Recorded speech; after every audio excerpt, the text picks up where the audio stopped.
Assalamualaikum warahmatullahi wabarakatuh. Hari ini adalah perkuliahan minggu ke-13 ya, pertemuan yang ke-13. Kemarin mengenai metabolisme lipida sudah kita pelajari bersama katabolisme lipida sampai dengan metabolisme propionat. Ya, kemudian ada soal kemarin. Soalnya masing-masing tidak sama tiap kelas, tapi perlu saya tekankan di sini bahwa dari 3 kelas itu tidak ada yang benar 100%. Yang ditanyakan tidak dijawab dengan yang semestinya. Kemarin kan saya menuliskan dikonsumsi gitu ya, trigliserida. Kemudian saya tanyakan berapa jumlah energi kimia, kemudian efisiensi kalori, dan efisiensi energi. Sebelumnya sudah saya jelaskan mengenai efisiensi kalori dan efisiensi energi itu hanya pada tiap mol saja, bukan jumlah seluruhnya. Kemudian yang ditanyakan adalah metabolisme, berarti semuanya mengalami metabolisme, baik itu gliserol maupun asam lemak. Sedangkan yang dijawab hanya asam lemaknya saja yang mengalami metabolisme, sedangkan gliserolnya sama sekali tidak ada yang menyinggung seorang pun. Jadi saya rasa tidak ada yang benar 100% jawabannya yang dikirimkan ke saya. Ya tidak apa-apa. Ini saya akan menjelaskan bagaimana sebenarnya kalau ada soal seperti itu. Ya. Ini berikutnya adalah, ini saya mencoba untuk menjawab soal, tapi bukan salah satu dari yang kemarin. Sekarang Anda lihat di situ, dikonsumsi trigliserida 2 mol dengan 3 macam asam lemak, di mana R1-nya adalah C12 0.0, C20.3, C13.0. Nah, itu kalau dituliskan, itu ada 2, kemudian kalau diuraikan menjadi 2 gliserol D3 fosfat, yang berikatan dengan fosfat itu gliserol 3 fosfat, kemudian 3 asam lemak bebas R1, R2, R3. Gitu kan ya. Kemudian mengalami metabolisme sempurna. Sempurna artinya apa? Sempurna itu adalah sampai dengan siklus sitrat. Kemudian pertanyaannya berapa jumlah energi kimia semuanya? Semuanya berarti apa? Ya dari gliserol dan dari asam lemak. Kemudian berapa efisiensi kalori, berapa efisiensi energi. Nah, kebanyakan menjawabnya itu berapa jumlah energi kimia itu jumlah dari 3 asam lemak saja. Gliserolnya tidak. Kemudian efisiensi kalori dan efisiensi energi dihitung semuanya dari jumlah molnya. Nah, ya tidak benar kan ya. Nah, kemudian hasil metabolismenya itu saya tuliskan 1 mol dari gliserolnya, gliserol D3 fosfat menjadi DHAP, ikut jalurnya glikolisis, kemudian menjadi pirufat, pirufat masuk siklus sitrat. Nah, itu saya tuliskan di situ energinya ada NADH plus H+. Kemudian kalau dijumlahkan jadi berapa Anda jumlah sendiri ya. Itu sudah saya lihat dari siklusnya. Oke, karena 2 mol maka dikalikan 2, jadi jumlah energi kimianya ada 2X, andaikan itu X ya, 2X ATP. Kemudian untuk asam R1 C12.0 berapa putarannya? Putarannya adalah 5, sehingga di situ kalau dituliskan tiap molnya adalah 5 FADH2, 5 dan seterusnya. Kemudian nanti dikalikan 2 mol. Diumpamakan Y ATP-nya maka jumlahnya menjadi 2Y ATP. Kemudian untuk R2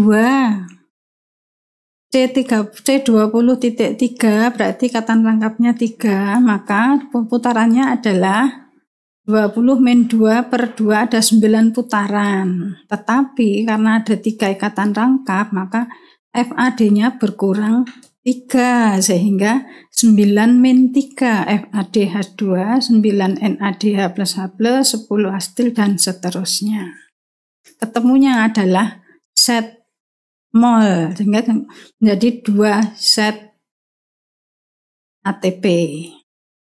Ya. Kemudian asam R3 C13.0 itu putarannya ada 5 sehingga kalau dihitung energinya 5 FADH2, 5 NADH plus H+, 5 asetil-CoA, 1 propionil-CoA. Ini kebanyakan lupa semuanya. Tidak disertakan. Kemudian untuk pembentukan hasil proses ulang. Nah, hasilnya kira-kira itu jumlahnya adalah W sehingga menjadi 2W ATP. Jumlah energi kimia semuanya atau seluruhnya adalah 2X plus 2Y plus 2Z plus 2W ATP.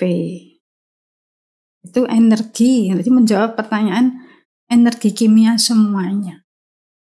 Kemudian efisiensi kalori, ini tadi lupa sehingga nulisnya di situ. Efisiensi kalori itu kalau di dalam contoh palmitat itu kan 1 mol palmitat. Memang sekian itu 1 mol palmitat, 1 mol saja. Sehingga efisiensi kalori gliserol berapa? Ya tadi jumlah ATP kali 7,3, Y juga Y kali 7,3, bukannya 2Y atau 2X ya, tetapi X, Y, Z, dan W saja kali 7,3 kilokalori. Oke, sekarang efisiensi energinya, kan efisiensi kalori.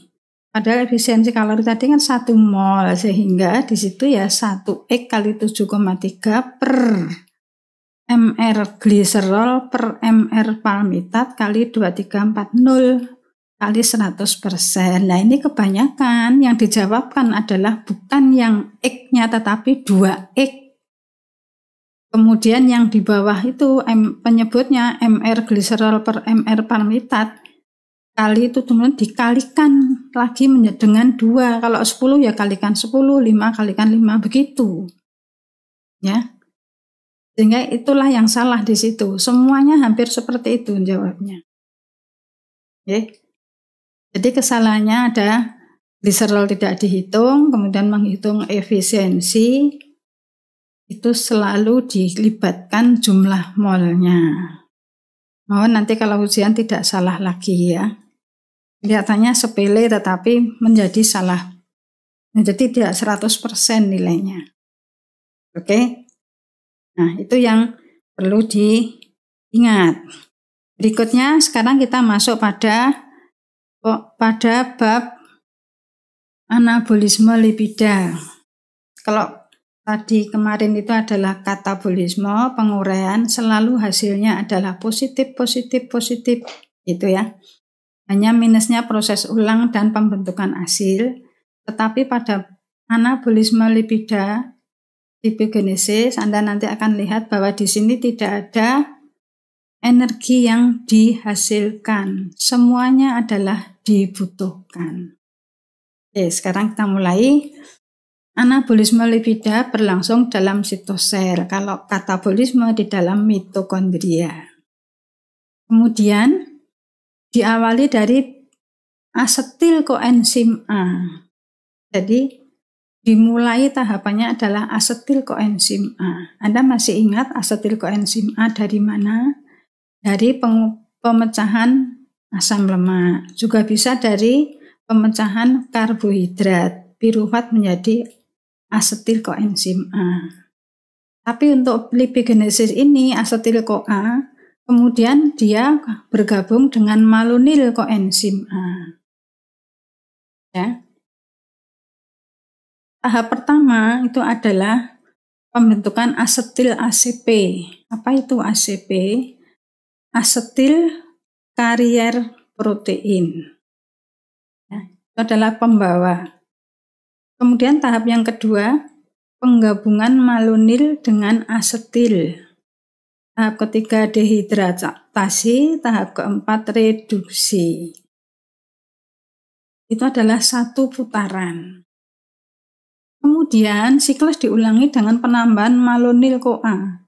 Akhirnya akan diperoleh asam lemak. Nah, sekarang kalau diperhatikan di sini,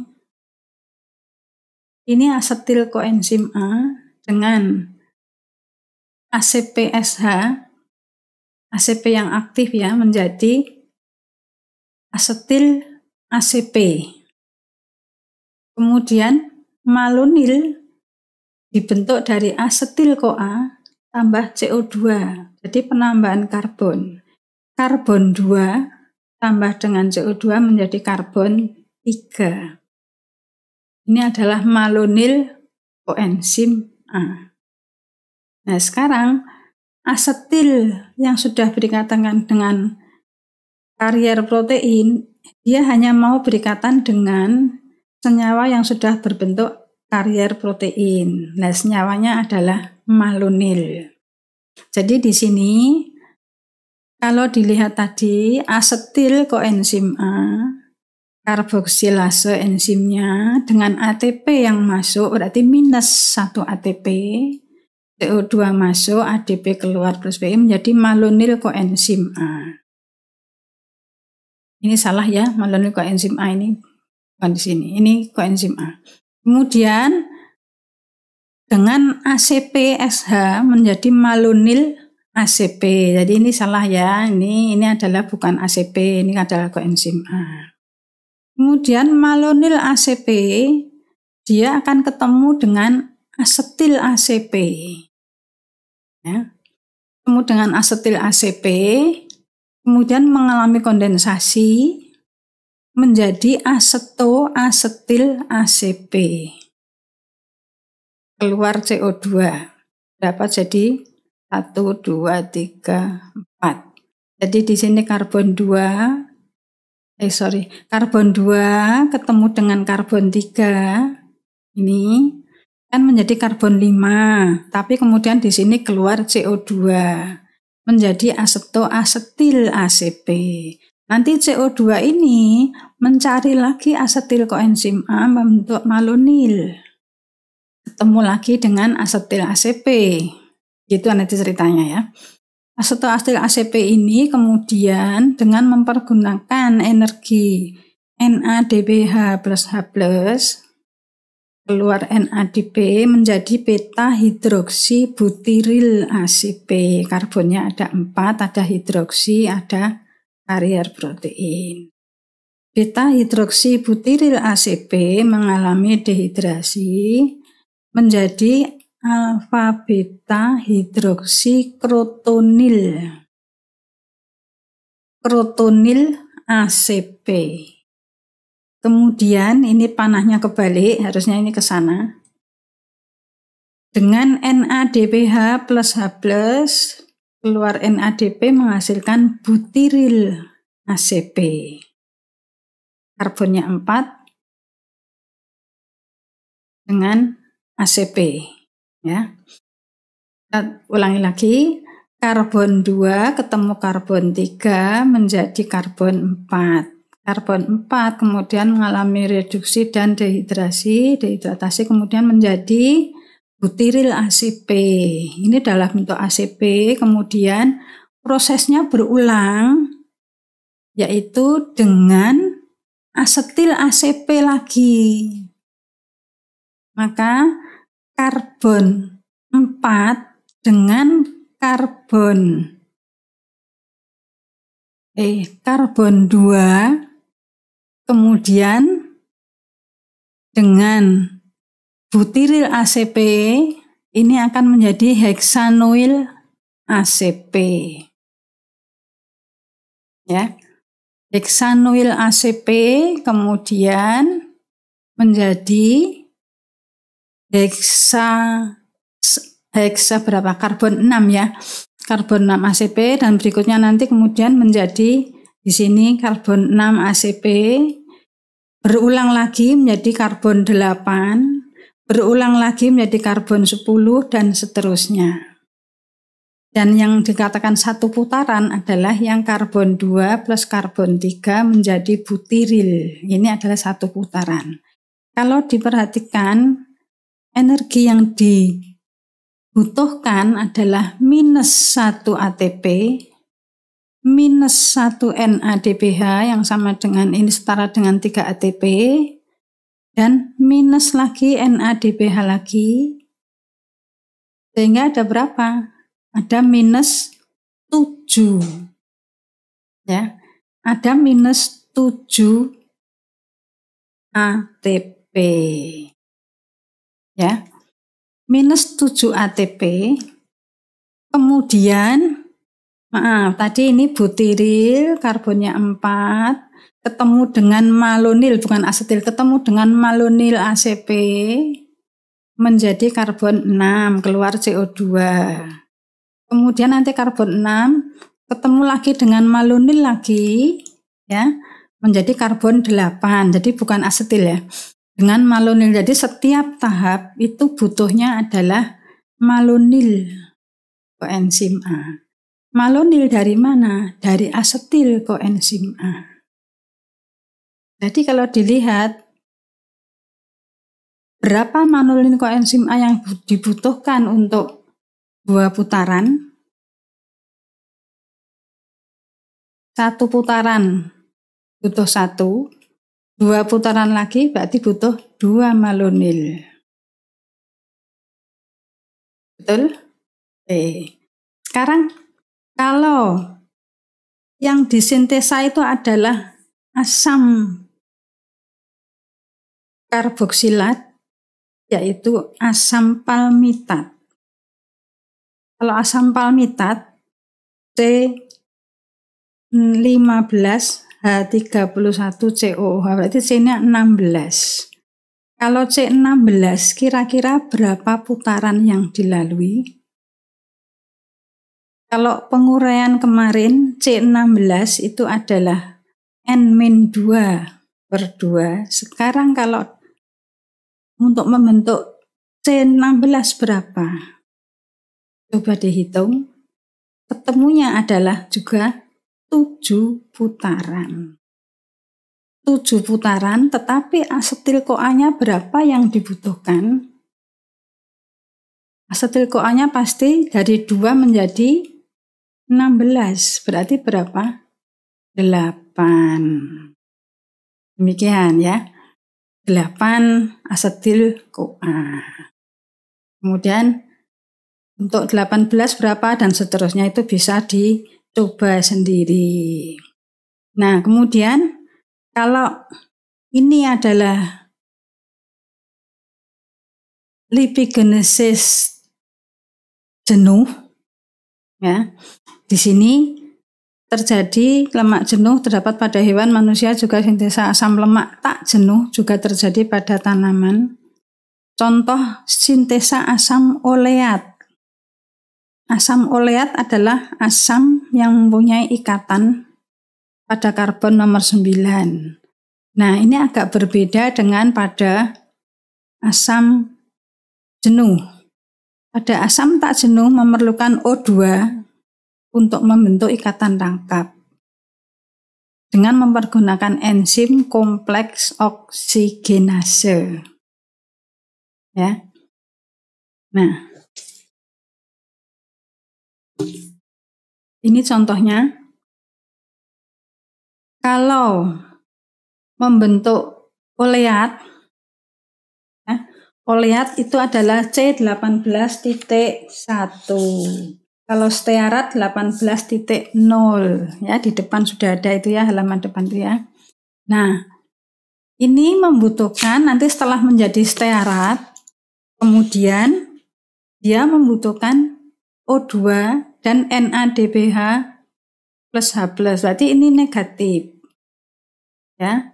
Kemudian menjadilah oleat. Oleil koenzim A plus enzim. Olil-CoA nanti kemudian CoA-nya berubah menjadi COOH, koenzim A-nya keluar, jadilah asam oleat. Kemudian kalau ikatan rangkapnya itu lebih dari 1, arachidonat kemarin adalah C20.4, maka dia membutuhkan lagi dari linoleat. Linoleat adalah C18.2, kemudian dengannya ada C2 masuk, kemudian menjadi linolenat. Linolenat adalah 18.3, kemudian nanti ada O2 lagi masuk dan ada CO2 lagi masuk, maka akan menjadi arachidonil, arachidonat. Ya, jadi yang diingat di sini apa? Yang diingat adalah setiap ada 1 ikatan rangkap, maka dibutuhkan lagi 1 NADPH plus H+. Itu saja yang diingat, nggak usah mikir letaknya di mana gitu ya. Jadi kalau 18.1 ya dibutuhkan lagi 1 NADPH plus O2. Seperti kalau pada beta oksidasi kemarin FADH2, kalau ada ikatan rangkap maka FADH2-nya berkurang 1, gitu ya. Oke, kalau sudah terjadi asam lemaknya, maka untuk biosintesa trigliserida bagaimana?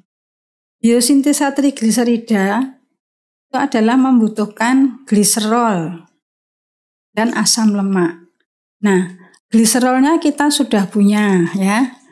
Ini gliserofosfat tadi, seandainya ada banyak gliserol maka dibentuk jadi gliserofosfat, kemudian ditambah 2 mol asil koenzim A. Jadi ini masih ada koenzim A ya.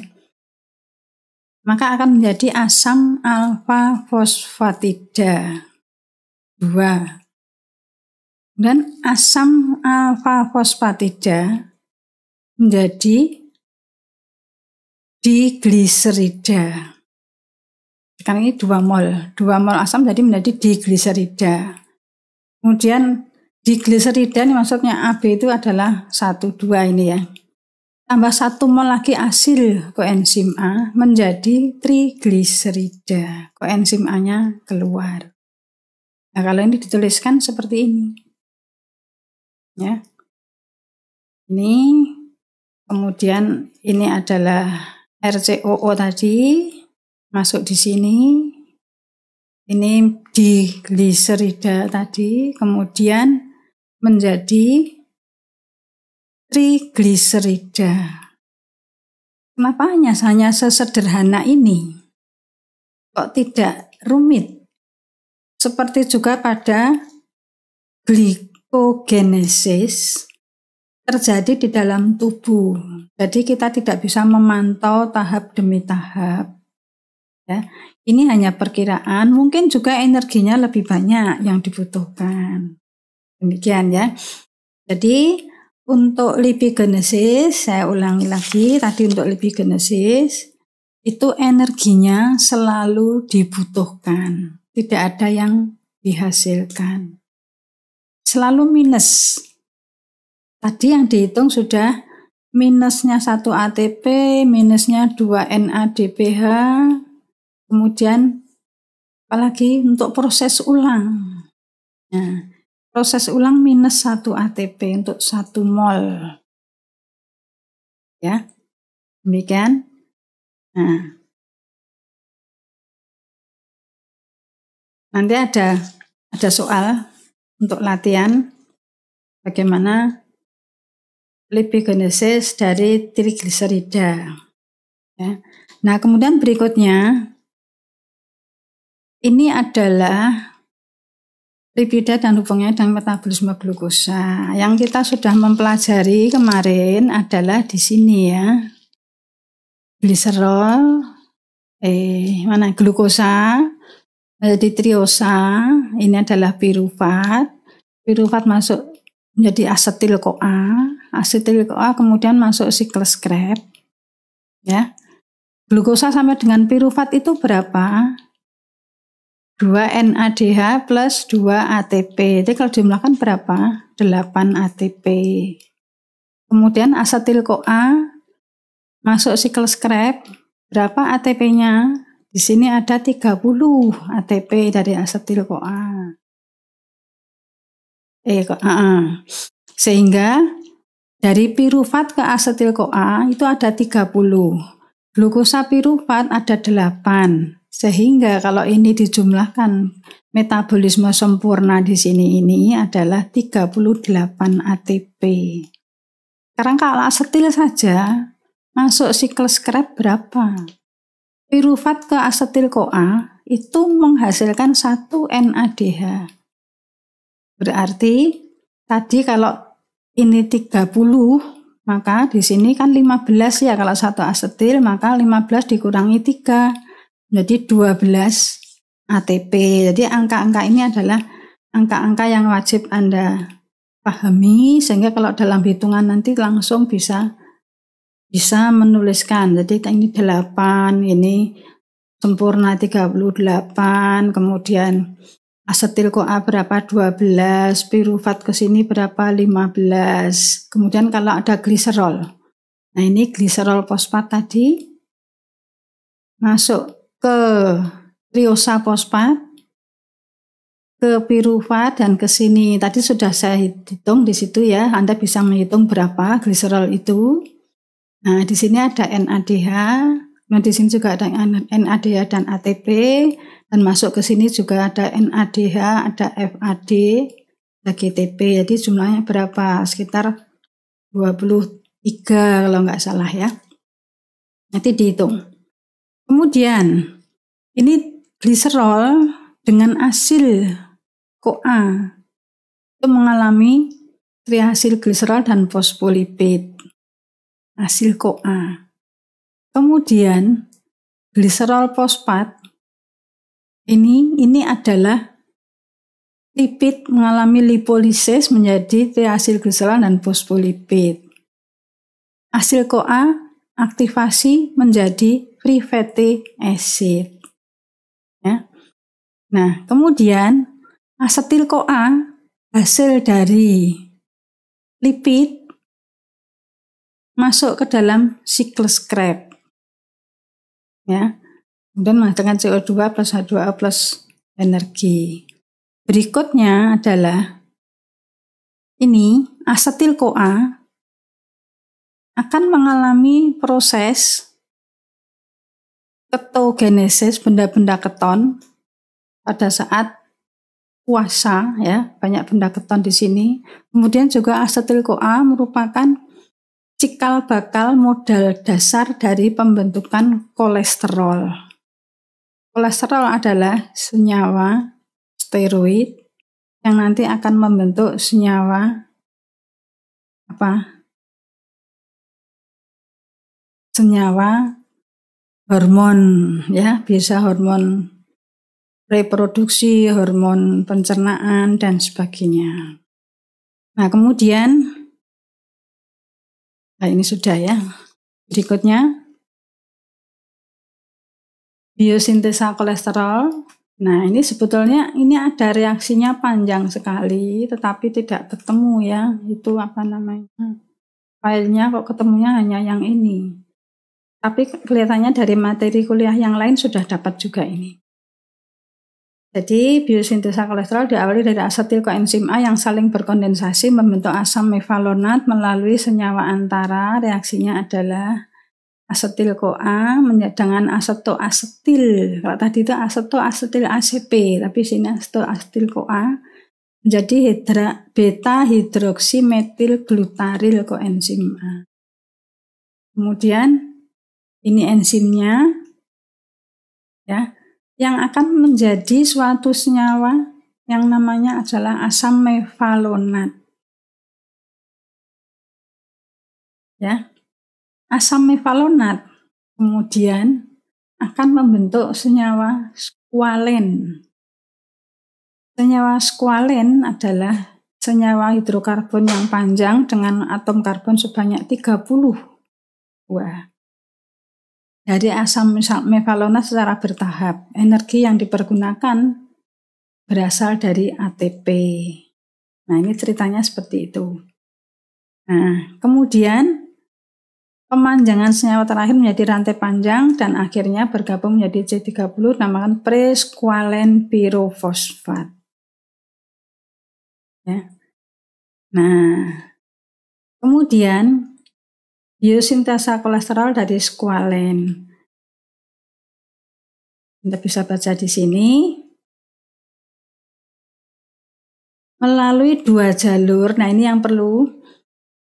Biosintesa kolesterol dari squalen itu ada 2 jalur, yaitu lanosterol, yang kemudian mengalami siklisasi, squalen berubah menjadi kolesterol. Nah, proses ini, lanosterol ini yang terdapat di dalam tumbuh-tumbuhan. Sedangkan yang terdapat di dalam hewan dan manusia adalah yang jalur squalen kemudian menjadi kolesterol. Mirip, ya, mirip strukturnya, bahan dasarnya sama, tetapi hasil akhirnya berbeda. Ya. Sehingga kalau di dalam minyak goreng itu non kolesterol, ya jelas memang tidak ada kolesterol. Tetapi yang ada adalah lanosterol. Ya. Jadi kalau ada, pilihlah minyak goreng yang non kolesterol. Ya jelas benar memang tidak ada kolesterol di sana. Itu adalah bahasa iklan ya. Jadi jangan sampai Anda dibodohi oleh iklan. Nah, ini adalah metabolisme lipida, katabolisme, dan anabolisme yang rasa-rasanya sudah lengkap untuk lipida. Untuk berikutnya adalah kita lanjutkan dengan metabolisme protein. Sebelum metabolisme protein, maka ada baiknya kalau saya memberikan soal terlebih dahulu. Saya tuliskan soalnya, Anda bisa nanti menyimak, mencatat, jangan sampai lupa, jangan sampai salah lagi dalam proses menghitung ya. Oke, jadi ini latihan soal untuk 3 kelas, nanti masing-masing kelas berbeda ya. Mudah-mudahan Anda bisa mengerjakan dan benar, dan nanti ini sebagai tugas yang ketiga ya. Demikian kuliah dari saya untuk kali ini. Minggu depan itu pertemuan yang terakhir, nanti kita lanjutkan dengan metabolisme protein dan metabolisme energi. Itu nanti jadi 1 kali pertemuan. Sedangkan untuk yang purin pirimidin itu sepertinya sudah diberikan oleh Bu April ya. Jadi saya tidak usah mengulang lagi. Ya. Demikian ya dari saya hari ini. Terima kasih. Assalamualaikum warahmatullahi wabarakatuh.